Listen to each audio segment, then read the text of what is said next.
در کاخ سلطان محمود سر دو نبشش، هر نبشش یه گدا نشسته بود. یه گدا متملق چاپلوس. وزیر می اومد برای وزیر یه چیزایی میگفت، خود چیز نمیکرد، سله میگرفت. امیر می اومد، سردار می اومد، هر کی می اومد. یه گدا هم ساکت، قاعدتا اون درآمدش بیشتره. گهگداری هم به این زخم زبون خاک تو سرت بیارزه، این زبون خودت رو در حرکت بیر، یه حرکتی بده، یه چیزی بگیر. از صحمش کلا یه دونه سکه گیرت اومده. میگو کار خوب خدا درست کنه، سلطان محمود خرکیه. همینجور روزها میگذشت و این شعارش همین بود، کار خوب خدا درست کنه، سلطان محمود خرکیه. ما چقدر خوب تمرین کنیم کار خوب علی ابن مسترضی درست کنه، فلانی چی کار است، کار خوبه خدا درست کنه. گذشت و گذشت و گذشت، خبر به سلطان محمود رسید.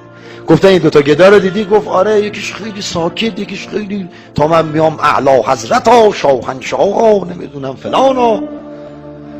گفت همونی که ساکته فقط یک کلامو خیلی تکرار میکنه. سلطان گفت چی؟ گفت میگه کار خوب خدا درست کنه، سلطان محمود خرکیه. گفت حالا بهش میگم که من خرکیه.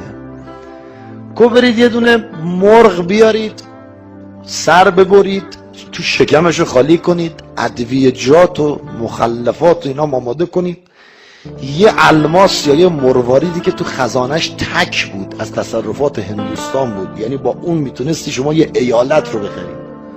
گفت همونو بذارید تو شکم مرغ، ببرید واسه اون گدایی که خیلی چاپلوسی و ما وزیر وزرامونو میکنه، اون وضعش خوب بشه تا این بفهمه که ما خرکیم. یکی آقا آماده کردن. وقتی بردن، قافل از اینکه قبلش وزیر یه بوقلمون برای همون فرستاده، او هم خورده سیر. تا مرغ آوردن بیمیل بود، به روبرویه گفت امروز چقدر کار کردی؟ گفت 3 سکه. گفت 3 تا سکه تو بده، این مرغ مال تو. گفت شرمندتم، شکمت سیر. اون موقع هم که یخچال نبود که نگران دارم بگم برای فردا استفاده میکنیم. گفت شکمت سیری رو موقع بندازی دور، موقع حالا به من بفروشی جنس بنجل تو نمیخرم. گفت به 1 سکه. گفت نه. گفت جهنم، بیا مجانی مال تو.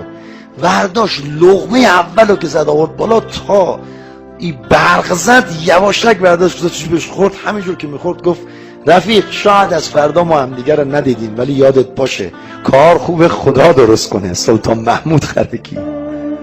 غذا رو خورد و فلنگ و بس. این معنای دعای ماه رجبا، فانه غیر منقوص ما عتید. فلنگ و بس. آقا فردا شد، سلطان اومد دید این گدایی که براش الماس فرستاده هنوز نشسته، اون یکی نیست. فلان شده. گفت تو هنوز داری گدایی میکنی؟ گفت چیکار کنم سلطان، خرج زن بچه‌مو در میارم. گفت رفیقت کجاه؟ گفت رفیقم نمیدونم، امروز نیومده سر کار. گفت من دیشب برای تو تحفه فرستادم. گفت محبت کردین و قبل از شما وزیر برام بوقلمون فرستاده بود، من سیر بودم، تحفه‌ای که شما فرستادین دادم به این روبرویه. گفت ببندینش بیارینش داخل کاخ. آوردن. گفت ببندین به فلک، یا باید هی تکرار کنی من میگم تو هم بگو کار خوبه خدا درست کنه، سلطان محمود خرکیه. این نمیگفت، میترسید. گفت تا نگی میگم همینجور بزننت. هی بگو. این بدبخت شروع کرد دیگه، سلطان میگفت، گدا میگفت، با هم دیگه کار خوبه خدا درست کنه. وقتی خدا بخواد درست کنه، فانه غیر منقوص ما عتید. امام زمان بخواد دستتو بگیره عزیزت میکنه.